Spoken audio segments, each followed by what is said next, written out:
एक बार एक रिंकू नाम का लड़का होता है जो अपने घर का इकलौता होता है और अब वह शादी के लायक एक हट्टा कट्टा नौजवान हो चुका है।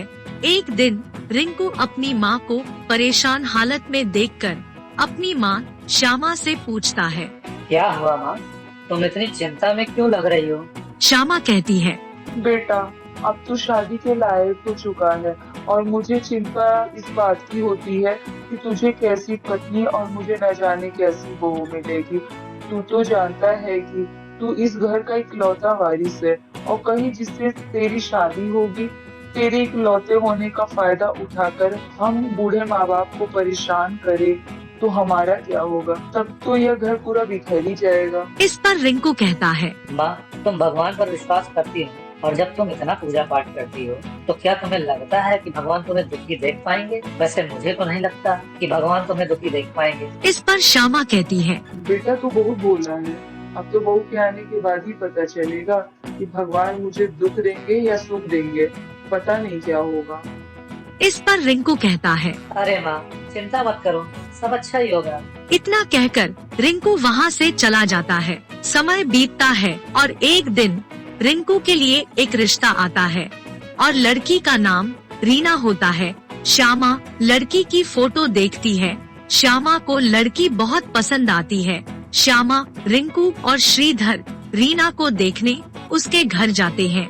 वही रीना उनके लिए नाश्ता बना रही होती है। श्यामा, रिंकू और श्रीधर रीना के घर पहुंचने के बाद रीना के घर वालों से बात कर रहे होते हैं। तभी रीना नाश्ता लेकर आती है।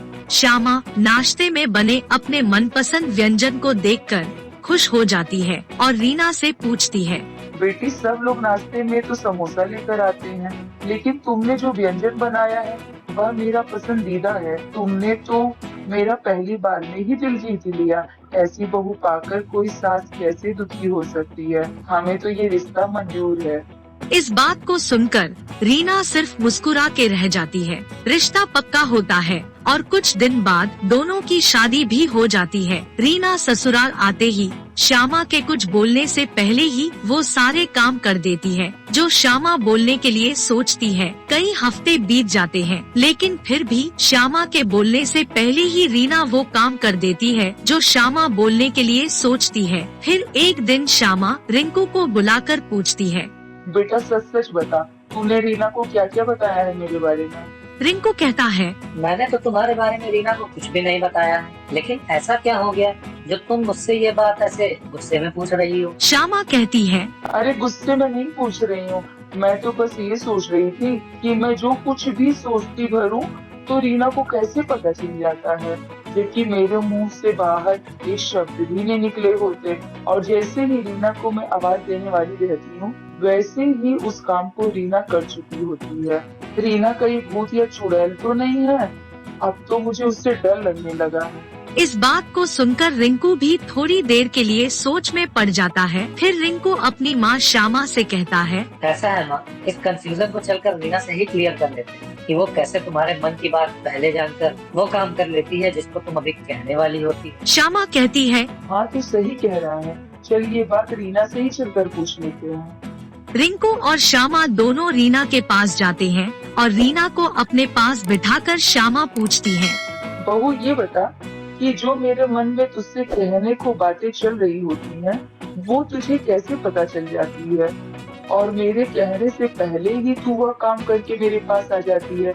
सच सच बता, कहीं तू भूत या चुड़ैल तो नहीं है ना?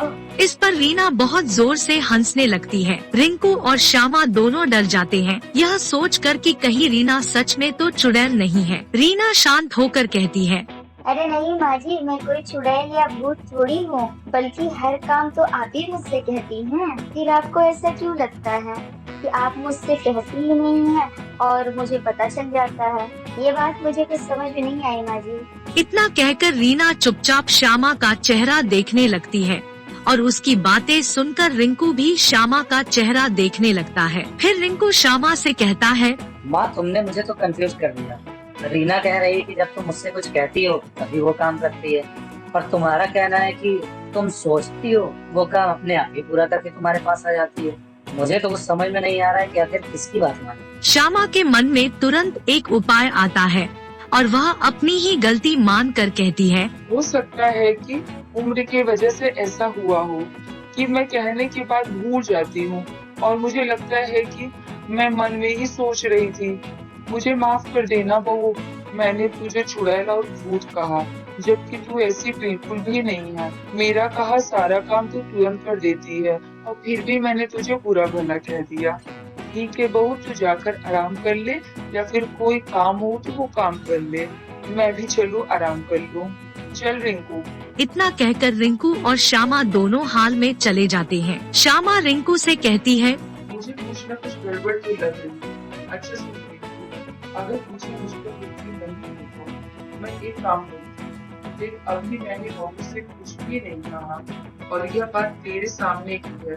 मैं अभी मन में चाय के लिए सोचूंगी, फिर देखना। चाय वाली बात जैसे ही श्यामा कहती है वैसे ही रीना चाय लेकर उसके सामने हाजिर हो जाती है। रीना कहती है, ये लीजिए अम्मा जी, आपकी चाय हाजिर है। रिंकू जैसे ही रीना से पूछने जाता है वैसे ही श्यामा रिंकू का हाथ पकड़कर रोक देती है और बीच में टोकते हुए कहती है, सुन बहू, तू भी अपनी चाय यहीं पीना और हमारे साथ बैठ कर। रीना कहती है, ठीक है अम्मा जी, मैं अभी अपनी चाय लेकर आती हूँ। इतना कहकर रीना वहाँ से चली जाती है। तभी श्यामा कहती है, देखा, मैंने बहू से कुछ कहा ही नहीं और अभी सोचा ही था कि वो चाय लेके तुरंत मेरे सामने हाजिर होगी। इस बात पर रिंकू कहता है, माँ, हो सकता है कि तुम्हारी स्थिति को देखते हुए उसने सोचा हो कि सबके लिए चाय बना देती हूँ ताकि सबका मूड फ्रेश हो जाए। इस पर श्यामा रिंकू से कहती है, तुझे मेरी बात पर विश्वास नहीं है ना? ठीक है, मैं कुछ और सोचती हूँ। तुझे चाउमीन खाना है? अब देखना 2 मिनट में। इतने में चाउमीन लेकर रीना श्यामा और रिंकू के पास आ जाती है। रिंकू बिल्कुल शॉक्ड हो जाता है और मन में ही सोचता है, माँ तो सच कह रही है। माँ ने तो कुछ रीना से कहा ही नहीं और फिर भी रीना ने वो बात सुन ली। सबसे बड़ी बात ये कि माँ के सोचने भर में चाउमीन तैयार हो गई। रिंकू से रहा नहीं जाता और वह रीना से पूछ बैठता है, देखो रीना, अब तो तुम्हें सच सच बताना पड़ेगा कि तुम हो भूत या चुड़ैल, क्योंकि मैं तब से माँ के साथ बैठा हूँ और माँ ने ना तो तुमसे चाय के लिए बोला और ना ही तुमसे चाउमीन के लिए बोला, फिर भी तुम दोनों चीज उनके सोचने भर में ही ले आए। अब तो तुम्हें सच बताना ही होगा वरना मुझे भूत पकड़ने वाले बाबा को लाना होगा। इस पर रीना मुस्कुराती है और कहती है, मैं भूत या चुड़ैल नहीं हूँ। मुझे बचपन से ही एक वरदान मिला है जिसके बारे में मैंने आज तक किसी को नहीं बताया, अपने माँ बाप को भी नहीं।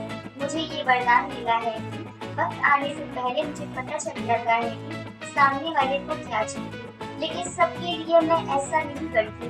और आप तो मेरी सास है, इसीलिए आपको खुश रखना मेरा कर्तव्य है, जिसकी वजह से मैंने ऐसा किया ताकि आपको कभी कोई तकलीफ ना हो। इतना सुनने के बाद रिंकू और श्यामा दोनों समझ जाते हैं कि यह वरदान के वजह से है। फिर श्यामा रीना से कहती है, मैं तो तुझे लेकर डर रही थी कि पता नहीं तू कैसी होगी, लेकिन तू तो भगवान का दिया हुआ आशीर्वाद है। भगवान तेरा लाख लाख शुक्र है कि तूने मुझे ऐसी गोद दी। इतना कहकर श्यामा खुश होकर रीना को गले लगा लेती है।